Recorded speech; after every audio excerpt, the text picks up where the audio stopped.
출애굽기 25장 10절에서 22절 말씀 교독합니다.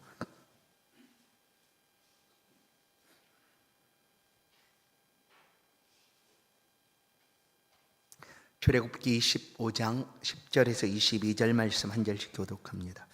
그들은 조각목으로 궤를 짜되 길이는 2규빗 반, 너비는 1규빗 반, 높이는 1규빗 반이 되게 하고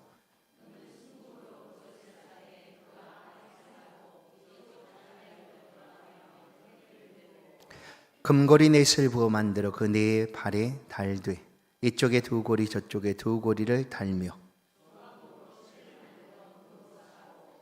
그 채를 궤 양쪽 고리에 꿰어서 궤를 매게 하며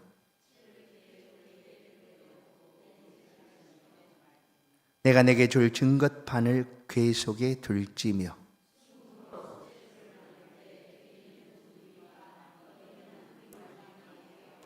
금으로 그룹 둘을 속죄소 두 끝에 쳐서 만들되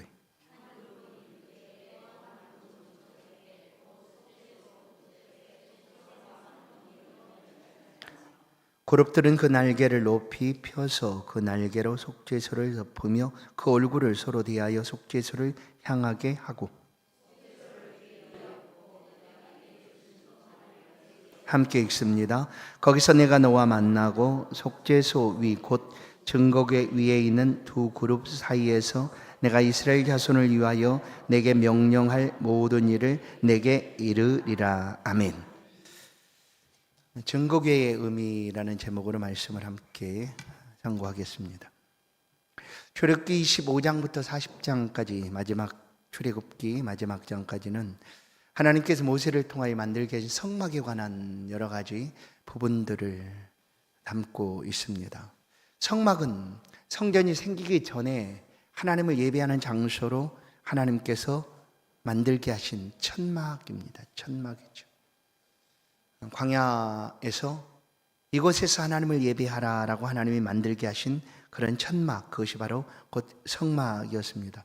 이 성막을 통해서 부름받은 하나님의 백성들은 그곳에서 교제합니다. 특별히 하나님과 교제하고 가장 중요한 하나님을 예배하는 그런 귀한 장소가 바로 이 성막이었습니다. 성막을 짓게 되면 그 안에 있는 여러 가지 기구와 또한 도구들이 성막 안에 있습니다. 그 모든 것들은 하나님을 제사하는 데 필요한 그런 기구들, 곧 성물이라고 일컬어지는 그런 시설들입니다. 그런데 전체적으로 이 구약에 하나님이 허락하신 이 성막을 보면 이것은 하나님의 임재하심의 상징으로 또한 장차 오실 예수 그리스도의 모형, 곧 상징으로 우리 가운데 허락하신 것들입니다. 이 성막 중에서 가장 중요한 그 기구 또 장소가 어디인가? 그는 바로 오늘 말씀하고 있는 언약궤가 놓여 있는 그런 자리입니다. 언약궤, 법궤, 그리고 시온소라고 불리어지는 가장 중요한 궤가 있습니다. 하나님이 모세를 통하여 성막을 짓게 하고, 그리고 특별히 또 오늘 말씀을 보시면 조각목을 가져다가 이렇게 궤를 만들라라고 얘기하죠. 조각목은 광야에서 흔하게 볼 수 있는 그런 나무였습니다. 그러나 흔하게 보는 나무라 할지라도 하나님이 쓰시면 아주 중요한 것이 될 수 있다라는 거죠. 그래서 우리는 하나님 앞에 나는 할 수 없는 사람이에요, 아무것도 아니에요, 부족해요 라고 말할 수밖에 없습니다. 그럴지라도 그런 우리가 볼 때도 도저히 쓰임 받을 수가 있을까 할지라도 하나님이 쓰시겠다고 하시면 된다라는 거예요. 하나님이 쓰시겠다고 하시면 되는 일이에요. 그게 바로 이 조각목을 통하여 하나님이 궤를 만들게 하고, 말씀드린 대로 이 조각목은 아주 흔하게 볼 수 있는 그런 나무입니다. 이 조각목을 통하여 궤를 만들게 하고 그 궤에 가장 중요한 하나님 임재의 상징인 말씀을 두게 합니다. 오늘 그 내용을 우리가 함께 말씀을 통해서 보았는데, 이 조각목을 만들게 하신 이유가 무엇일까? 그것은 결론적으로 말씀을 드리면 그곳에서 내가 너희와 함께 만나겠다 하는 장소입니다. 아주 중요한 장소. 하나님을 만날 수 있는 장소. 하나님을 우리가 만난다는 것은 하나님이 계시는 곳에 나아갈 때 만나는 것 아니겠습니까? 그러면 그곳에 하나님의 임재, 그곳에 계신다라는 것을 전제하고 그 자리에 가서 나가서 만나는 거죠. 그러니까 너무나 중요한 장소. 성막 안에 가장 깊숙한 성소를 지나 지성소라고 일컬어지는 나중에 성전에서 그 자리에 이 성막 안에 가장 중요한 언약궤를 하나님이 만들게 하셨다. 이 언약궤 크기를 보면 규빗이라고 말씀을 드리잖아요. 규빗. 길이가 두 규빗 반입니다. 이 규빗은 나중에 히스기야가 왕이 이제 그 수로를 파가지고 다윗성으로 이렇게 물을 흘려드릴 때 나중에 후대 사람들이 규빗이 어느 정도 될까라고 이렇게 계산해 본 게 이제 그때 히스기야 동굴을 팠을 때 그 길이를 계산해서 이 규빗이 어른들의 손끝에서 팔꿈치 정도 되는 거리다라고 이렇게 알려지게 됩니다. 그래서 그 규빗은 약 45cm 정도로 생각을 합니다. 한 규빗. 그러니까 두 규빗 반이면 약 120cm 정도 되죠. 그러니까 크기가 법궤, 이제 여러분이 인터넷을 얼마든지 볼 수 있으니까 그냥 법궤나 언약궤를 쳐보면 그 이미지를 찾아보면 얼마든지 자세히 알 수가 있습니다. 그러니까 1m, 길이가 1m 20 정도, 그리고 너비는 한 규빗 반입니다. 그러면 75cm 정도 되죠. 그리고 높이도 한 규빗 반. 그러니까 그런 궤를 아카시아 나무로 만들었습니다. 만든 다음에 하나님은 그 궤를 금으로 싸게 합니다. 나무로 그 궤를 이렇게 만들었는데 금으로 그 궤를 다 싸게 하는 거죠. 그러니까 나무 궤짝을 금으로 다 싸게 하셨다라는 거예요. 그렇게 하신 이유는 딱 한 가지예요. 아까 말씀드린 대로 그곳에서 내가 만나겠다라는 거예요. 누구를?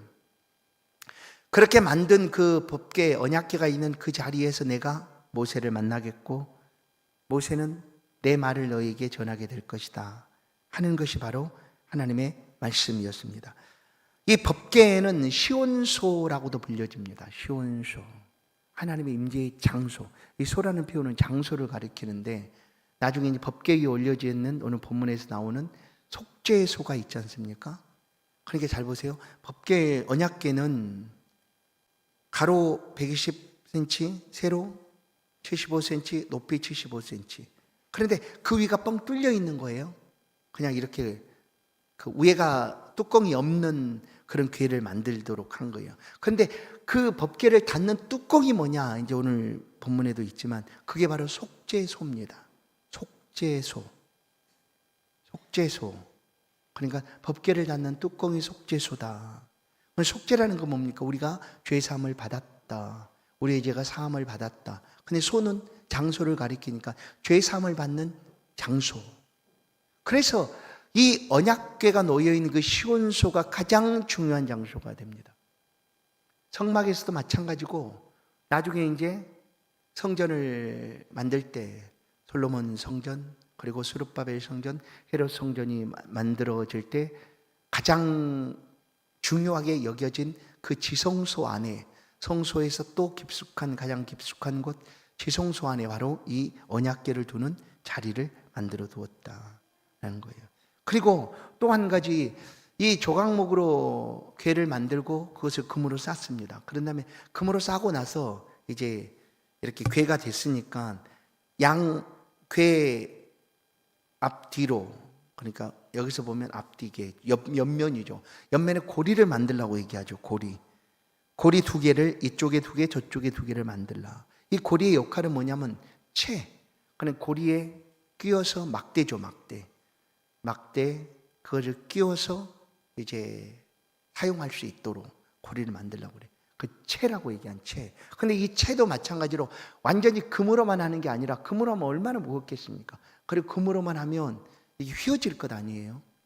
무게 때문에 금은 이제 이렇게 구부러지기도 하지 않습니까? 그래서 똑같이 조각목으로 이 긴 채를 만들고 그 채를 다시 금으로 입히라라는 거예요.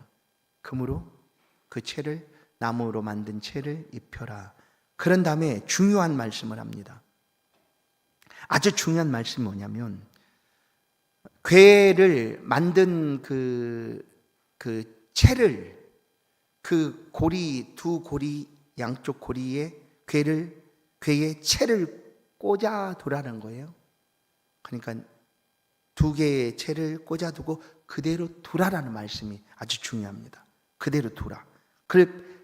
깬 채로 놔두고 빼지 말아라라고 얘기해요, 하나님이.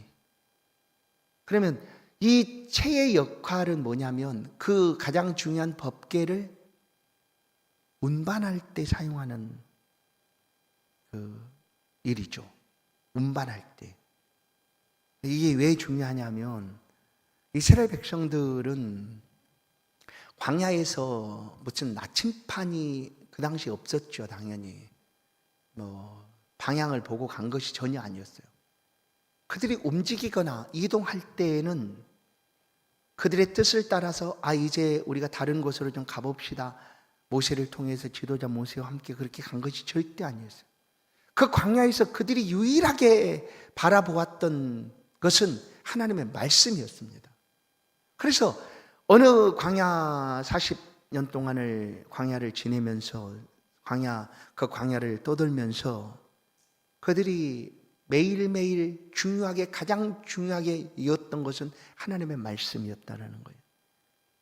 어느 날 광야에 도착을 합니다. 옮겨서 도착합니다. 그러면 어느 날 하나님이 즉시 옮기라고 얘기하면 그냥 지체하지 않고 그냥 옮기는 거예요. 그때 옮길 때 이 법궤를 이동할 때 채를 가져다가 또 찾고, 이게 아니라 항상 즉시 떠날 수 있도록 준비하고 있었다라는 거예요. 그게 바로 이 채의 역할이었습니다. 어느 날 하나님이 그 장소에서 하루를 머물 수도 있고요, 한 주간을 머물기도 하고, 한 달 혹은 1년, 아니 수년을 그 자리에서 머물기도 했어요. 그들이 이동하고 옮기는 것은 오직 한 가지였습니다. 하나님의 말씀이었어요. 하나님의 말씀. 하나님의 말씀이 그들 가운데 임하면 그들은 그 말씀을 따라서 옮겼어요. 그래서 우리 복음성가에 우리 성도님들은 젊은 사람들이 많이 불렸던 복음성가인데, 아마 여러분도 아실 것 같아요. 주님 말씀하시면, 이런 찬송이 있어요. 복음성가. 주님 말씀하시면 내가 나가리라. 주님 또 맞아. 주님 말씀하시면 내가 멈춰서리라. 그러니까 주님이 말씀하면 내가 나가고, 주님이 말씀하면 내가 멈추겠다. 다른 것이 아니라 딱 주의 말씀만을, 그들은 광야에서 하나님의 말씀만을 듣고 있었다라는 거예요. 그래서 그 말씀이 들려질 때 즉시 옮기기 위해서 그 채에, 고리의 채를 꽂아준 대로 그냥 두라고 하나님이 하신 말씀이에요. 이제 잘 보세요. 이 일이 아주 오랜 수백 년이 지난 후 다윗이 이제 자기의 다윗은 먼저 하나님의 성전을 짓고자 했잖아요. 그런데 하나님이 막으셨어요. 전쟁으로 군인이었고 피를 많이 흘렸으니 내가 짓는 것보다 너는, 네 마음은 내가 그대로 받으나 내 아들이 네가 준비한 모든 것을 가지고 짓게 될 것이다. 그래서 다윗은 성전을 짓고자 했으나 못 짓고 결국 자기의 성을 짓습니다. 다윗성을 짓죠. 그런데 그때 이 법궤는 블레셋에 빼앗겨 가지고 이제 다시금 돌아왔다가 이제 산에 있는 아비나답의 집에 있었습니다. 그 집에서 이 다윗이 자기가 만든 그 다윗 성으로 하나님이 법궤, 그냥 말한 대로 오늘 임재의 상징이라고 얘기했잖아요. 너무나 중요하게 여기는 법궤였죠. 그것이 집도 없이 그냥 다른 곳에 있다는 것이 너무나 마음이 안타까워서 다윗이 어떻게 하는가 하면, 다윗성을 지은 후에 그 법궤를 자기의 성으로 가지고 오겠다 하고 가가지고 어떻게 했냐면, 아주 좋은 수레를, 요즘으로 하면 아주 좋은 차겠죠. 최신의 성능이 제일 좋은 차, 거기다 딱 법궤를 싣고 오겠다고 하고 수레를 가지고 갑니다. 그리고 수레를 딱 받쳐놓고 그 법궤를 수레에 딱 올려놨어요. 얼마나 좋아요. 그래서 막 법궤가 오는 거니까 다윗 왕이 앞에 가고 그다음에 주변에 있는 모든 사람들이 기뻐하며 따르고 있을 그때에 이 수레가 소가 끄는 수레가 가다가 길이 고르지 않았을 테니까 아스팔트가 아니었을 거 아니겠어요? 그러니까 돌뿌리에 수레 바퀴가 걸렸니 덜컹합니다. 그러니까 그 위에 실려졌던 법궤가 덜컹하니까 그냥 흔들리니까 옆에 있던 우사가 그냥 탁 잡았어요. 그거 어떻게 했어요? 그 자리에 죽었어요. 베레스 우사, 하나님 베레스를 치셨다 하고 우사가 죽어버린 거예요. 그 자리에서. 그리고 그 당시에 또 가로를 보면 더 많은 사람이 죽었다라고 얘기하는데, 하나님께서 왜 우사를 치셨을까? 말씀한 대로 하나님의 임재의 상징이 법궤였어요. 일단은 사람이 만들었다 할지라도 내가 그곳에서 만나고 오늘 말하잖아요. 그리고 그곳에 고리를 만들고 채를 끼우더라고 한 이유가 있거든요. 그게 뭐예요? 오늘 본문을 보시면 14절을 보세요. 그 채를 궤 양쪽에 고리에 끼워서 궤를 매게 하며 얘기해요. 법궤를 매게 하도록. 이게 율법이었어요. 이게 법이었어요. 그런데 다윗이 이제 여기서 우리가 잘 생각해야 돼요. 내가 하나님을 위해서 얼마나 좋은 의도로 내가 하나님을 위해서 내가 마음을 다 쏟아서 가장 최상의 것으로 하나님을 위해서 하려고 하는데 왜 하나님께서 치시는가? 어찌 하나님이 내 마음을 그렇게 몰라주실까라고 여길 수도 있어요. 그러나 그 기준이 첫 번째는 뭐냐면 내 마음이나 내 생각이나 내 방법이나 내 뜻이 아니라는 것을 알아야 된다는 거죠. 전적으로 철저하게 가장 우선 하나님의 뜻대로예요. 하나님의 말씀대로, 하나님의 뜻대로, 하나님의 법대로. 다윗은 최상의 수레를 이끌고 가서 하면 될 줄 알았어요. 그렇게 하고 싶었겠죠. 안 그러겠어요? 다윗성에 멋진 집을 지어놓고 하나님 임재의 상징 법궤도 그렇게 멋진 수레에 다 싣고 그냥 오면서 백성들에게 이렇게 하나님의 법궤가 이렇게 하면 좋겠잖아요. 얼마나 좋아요. 보란 듯이. 다윗 생각에. 그러나 법궤는 그렇게 옮기는 것이 아니었다라는 거예요. 왜냐하면 그것은 하나님의 임재고 하나님의 임재의 상징인 가장 귀한 거룩한 성물이니까 하나님이 어깨에 매도록 한 거예요. 그래서 채를 끼워놓고 빼지도 말고 그냥 언제나 레위인들은 이동할 때는 그 궤만 딱 메고 옮기도록 이렇게 한 거였죠. 그렇게 중요한 것이 바로 이 법궤였다라는 거예요. 그런데 이 법궤를 아까 말씀한 대로 법궤를 덮는 뚜껑이 속죄소입니다. 속죄. 죄를 속함을 받았다. 속죄죠. 그리고 장소니까 뚜껑이 바로 법궤를 덮는 그 뚜껑이 법궤를 덮는 뚜껑이 속죄소였다. 근데 속죄소의 모양이 어때요? 양쪽에서 두 그룹이 천사죠. 모양이 천사가 이렇게 날개를 딱 양쪽에서 피고 법궤를 이렇게 감싸고 서로 얼굴을 마주 대하고 이렇게 딱 그런 식으로 이렇게 법궤를 속죄소를 만들게 하셨습니다. 그런데 이 법궤는 이제 하나님의 임재의 상징이고 가장 중요한 것인데 하나님 그곳에 만들어 두신 이유가 뭐였다고 처음에 말씀드렸죠. 내가 이곳에서 너를 만나고라고 얘기했죠. 만나고. 하나님을 만나려면 그곳으로 나가야 했다는 거예요.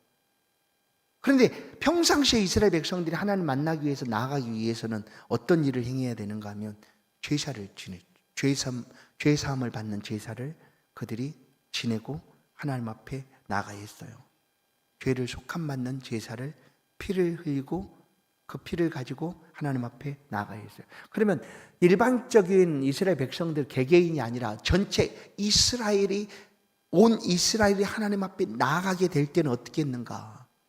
그때 대제사장이 이 속죄소로 나아가서 이스라엘 백성들의 모든 죄를 속함을 하고 대제사장일지라도 자신의 죄를 위하여 속하기 위하여 피를 흘려 짐승을 하나님 앞에 잡고 그 다음에 그 앞에 나아갔다는 거예요. 우리가 하나님 앞에 나아가는 방법은 이 방법 외에는 없었어요. 우리가 하나님을 만나러 나아갈 수가 있었는가? 나가는 즉시 죽어요. 그냥 모든 사람은 죄를 범하였음에 하나님이 그 죄를 사망으로 갚으시는 것 아니에요. 그 죽을 수밖에 없어요. 그런데 하나님이 이곳에서 너희를 만나겠다라고 말씀하시고 이 법궤를 하나님이 만들게 하신 것은 내가 만나겠다는 거잖아요. 그럼 만날 수 있는 방법도 하나님께서 말씀을 하신 거예요. 그게 바로 제사입니다. 피의 제사. 피 흘림의 제사. 그래서 이스라엘 백성들은 자신들의 죄를 속함받기 위해서 피를 흘려야 했어요. 자기의 죄의 값으로 자기가 흘려야 돼 마땅하지만 그 대신 짐승들을 잡아서 죄값을 치르고 하나님 앞에 나아갔다. 오늘 우리는 그러면 이렇게 하지 않지 않습니까? 오늘 우리는 하나님 인지 앞에 언제든지 섭니다. 지난 시간에도 말씀드린 거, 우리 안에 하나님의 성전이 계시고 이미 우리 안에 하나님의 성령이 임하여 계시고 성령이 역사하시고 계시는데 우리가 그 하나님 앞에 이렇게 나갈 수 있는 은혜는 예수 그리스도께서 흘려주신 보혈의 피 공로 때문이다. 그래서 우리가 예수를 믿는다고 할 때 우리가 예수를 믿는 것의 근본은 뭐냐면 예수 그리스도께서 내가 하나님 앞에 나아갈 수 있도록 내 죄를 속해 주셨다. 그리고 그분이 피 흘려주신 그 보혈이 내 죄를 속해 주셨다라는 것을 믿는 믿음을 가지고 나아가는 거다. 그래서 오늘날도 우리는 이 예수 그리스도의 보혈을 의지하여 하나님 앞에 나아가고 있습니다. 짐승의 피가 아니에요. 그래서 예수님 십자가에 운명하실 때 구약에 지금 말씀하고 있는 이 휘장이 지성소로 향하는 휘장이 찢어지고 그리고 그 사건을 히브리서 기자는 어떻게 표현하는가 하면 자기 육체를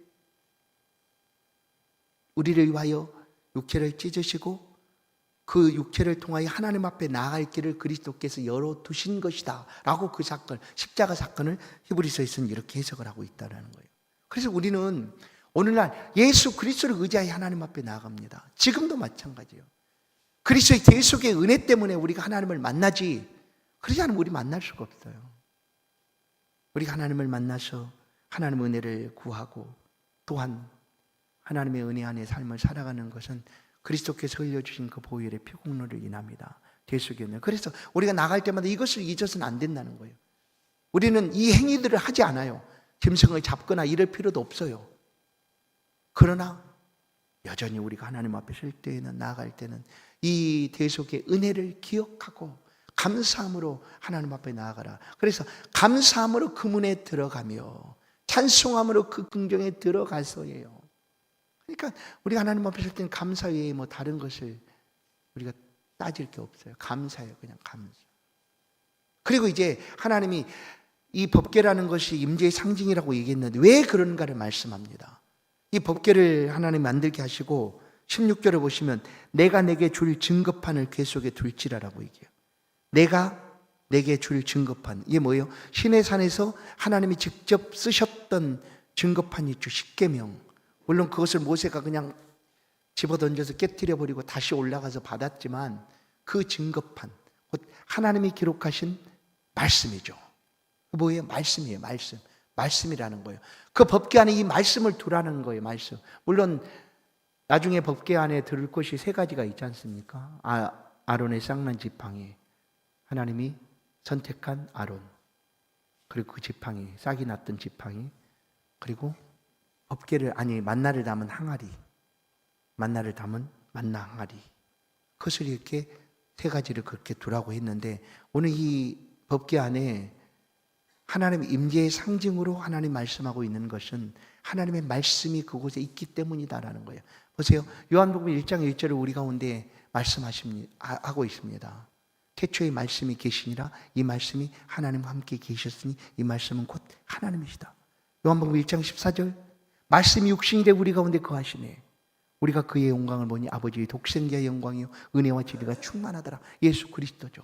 그래서 구약 속에 있는 이 법궤는 하나님 임재의 상징이지만 곧 예수 그리스도 상징하는 거고 예수 그리스도는 말씀으로 우리 가운데 오신 하나님이시다라는 거예요. 그래서 이 법궤 안에 이 말씀을 하나님의 말씀을 두게 하신 이유는 우리가 따라가야 될 것이 무엇인가. 곧 기독교는 그래서 다른 얘기를 하지 않아요. 하나님의 말씀을 얘기하죠. 그래서 다른 사람들이 그들의 종교를 어떻게 표현할지 모르겠는데 기독교는 종교라고 사람들이 그렇게 얘기하니까 그렇지 종교가 아니잖아요. 이거 우리 삶이거든 사실. 우리의 시작의 뿌리 아니에요. 기독교는. 그게. 그래서 이 기독교를 가리켜서 종교라고 표현한다고 하면 우리는 이렇게 말할 수 있어요. 기독교는 말씀의 종교다라는 거예요. 말씀의 종교다. 하나님의 말씀이 있는 그 두 돌판을 그 법궤 안에 두게 하셨다. 그리고 그곳에서 만나겠다라고 얘기한 거예요. 내가 그곳에서 너희와 만나게 하겠다. 22절 보십시오. 다시. 거기서 내가 너와 만나고 속죄소 위 곧 증거궤 위에 있는 두 그룹 사이에서 내가 이스라엘 자손을 위하여 내게 명령할 모든 일을 내게 이르리라. 그러니까 이곳은 하나님 임재하는 장소예요. 하나님 이곳에서 그들을 만나 주셨어요. 오늘 우리의 삶의 자리에 이 하나님의 언약궤가 어디에 있을까? 이미 우리 안에 하나님의 성전이 있으니 그 성전 안에 하나님의 언약궤가 있겠죠. 우리가 살아가는 삶에 가장 중요하게 여겨야 될 것이 있다고 하면 그것은 바로 말씀이다라는 것을 다시 한번 들려주고 있는 거예요. 말씀. 광야에서 이스라엘 백성들은 그냥 하나님의 말씀만 따라갔어요. 그리고 가장 먼저 이 법궤가 레인들을 통하여 이동하고 그리고 이스라엘 백성들은 그 뒤를 따르게 되었다. 하나님과 우리 사이에 만나고 싶었는데 막혀있던 장벽이 딱 한 가지가 있었어요. 그게 바로 죄의 장벽이라는 거죠. 죄. 아무도 이 죄를 뛰어넘을 수가 없었을 그때에 그리스도 예수께서 우리를 위하여 이 죄를 무너뜨려 주시고 우리로 하여금 죄사함의 은혜를 입고 하나님 앞에 서게 하셨다는 그 자리가 어디인가? 시온소, 언약궤가 놓여있는 그 시온소, 하나님의 은혜가 임하는 장소, 그리고 우리를 만나주시겠다고 약속하신 그 장소, 곧 뚜껑이 있는 그 속죄소 위에서 하나님이 우리를 만나주시겠다고 약속하셨다. 바로 그것이 이 오늘 말씀하기 한 법궤다. 그래서 이 언약궤의 의미는 우리를 만나주시겠다는 것이고 또한 우리의 모든 죄를 사해 주시겠다 하는 하나님의 약속이 담겨있는 장소입니다. 그리고 이제 한 가지만 더 말씀드리면 아까 말씀드린 대로 이 법궤를 이동할 때 죄를 깨든 상태로 두라고 말씀했잖아요. 그것은 우리의 삶의 자리에서 마찬가지. 언제든지 즉시 말씀하시면 내가 듣겠습니다. 내가 즉시 순종하겠습니다 하는 그런 결단을 우리로 하여금 보게 하는 내용이다. 오늘도 우리도 하나님 말씀을 따라가는 사람들입니다. 하나님에게 무슨 말씀을 하시는가. 그러나 그 말씀이라는 것을 우리는 혹시 오해하지 마십시오. 오늘 내가 실정한 사람이 되어서 기도를 40일 금식을 하고 그냥 어디 산에 올라가서 내가 깊이 묵상을 하고 하나님과 독대해서 하나님의 음성을 들으면 나는 그렇게 신령한 사람이 되어 그 말씀을 따라 살아가는가? 그러지 않아요. 오늘 이미 우리 가운데 하나님의 말씀이 들려져 있어요. 성경 66권. 이 외에 하나님의 말씀은 없습니다. 이것만이 오직 하나님의 말씀이에요. 물론 전에도 말씀드렸지만 개인적으로 신령한 하나님의 은혜를 개인적으로 경험할 수도 있어요. 그러나 그것이 모든 사람에게 똑같이 일반화될 수는 없다는 것을 기억하십시오. 이 오직 하나님의 말씀만이 모든 사람들에게 동일하게 하나님의 말씀으로 주어집니다. 그러니 이 말씀 앞에 서십시오. 말씀을 읽으시고 그 말씀을 순종하시고 그 말씀대로 살아 행하면 하나님의 은혜 주시는 우리의 삶에 하나님의 도우심과 또 하나님의 함께 하심과 하나님 붙들으심의 은혜가 날마다 계속될 줄로 믿습니다. 우리 모두가 주께서 베푸는 이 대속의 은혜를 깊이 묵상하고 주를 위하여 힘있게 살아가는 복된 성도의 삶이 되기를 간절히 축원합니다. 하나님 아버지 감사합니다. 우리 가운데 주의 말씀을 들려주시고 그 말씀 앞에 설 수 있도록 또한 생명 되시는 주의 말씀이 우리의 심령에 흐르게 도와주시니 감사합니다. 우리가 어디에 있든지 그것이 바로 하나님 임재의 장소가 되게 하시고 그곳에 우리가 막힘없이 나아가 주를 찾고 구하는 것은 그리스도께서 베풀어 주신 그 대속의 은혜를 인함인 줄로 믿고 감사하며 하나님 앞에 나아갈 수 있도록 우리의 모든 삶을 주장하여 주시고 인도하여 주옵소서. 주 백성들이 살아가는 모든 앞길을 주께서 친히 인도하시고 주와 동행하는 그 길이 형통하도록 복된 길을 늘 걸어갈 수 있도록 붙들어 주시고 보호하여 주옵소서. 예수 그리스도의 이름으로 기도하옵나이다. 아멘.